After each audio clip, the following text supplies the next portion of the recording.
या पाकिस्तान के साथ मिलकर उमर अब्दुल्ला कर रहे हैं बड़ा खेल। क्या पाकिस्तान के साथ मिलकर एक बड़ी साजिश रच रही है उमर अब्दुल्ला की सरकार।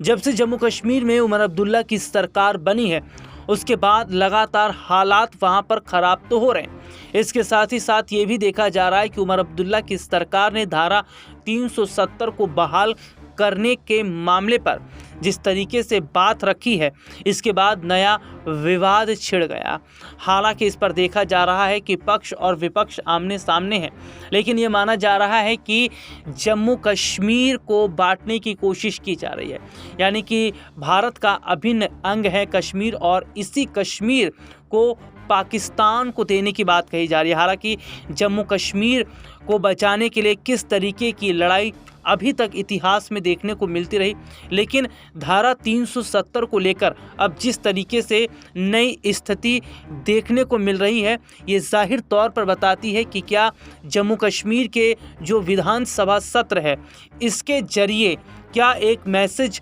पड़ोसी मुल्क तक भेजने की कोशिश हो रही है। दरअसल ये देखा जा रहा है कि पाकिस्तान बहुत पहले से अंतर्राष्ट्रीय स्तर पर भी जम्मू कश्मीर के मुद्दों को उठाता रहा है, धारा 370 को लेकर बात करता रहा है, लेकिन जिस तरीके के हालात इस वक्त हैं वो ये जाहिर तौर पर बता रहे हैं कि कहीं ना कहीं धारा 370 की जो बहाली है वो बहाली ये जाहिर तौर पर बताती है कि क्या एक बड़ा जो गेम है वो क्या उमर अब्दुल्ला सरकार कर रही है। हालांकि मैं अपने दर्शकों को ज़रूर बता दूं कि धारा 370 बहाल करने के बाद क्या नुकसान होगा और धारा 370 जो हटाई गई उसके बाद कैसा जम्मू कश्मीर का माहौल है। दरअसल जब तक धारा 370 जम्मू कश्मीर में थी तब तक केंद्र सरकार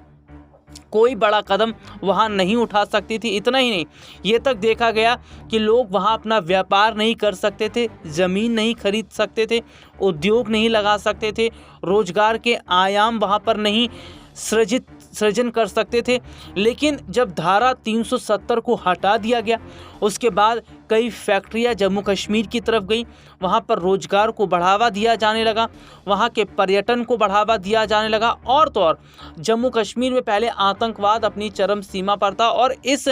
आतंकवाद को ख़त्म करने के लिए, इस आतंकवाद को जड़ से हटाने के लिए कोशिश जो की गई उसमें बहुत बड़ी कामयाबी मिली। लेकिन देखा जा रहा है कि घाटी का माहौल एक बार फिर बिगाड़ने की कोशिश की जा रही है। धारा 370 को बहाल कर जम्मू कश्मीर के लोगों को सुख सुविधाओं से दूर करने का प्लान बनाया जा रहा है, लेकिन केंद्र सरकार ने कहा कि उनके मंसूबे कभी कामयाब नहीं होंगे और धारा 370 अगर बहाल किया गया तो इसका बहुत बड़ा भुगतान उमर अब्दुल्ला सरकार को करना पड़ेगा।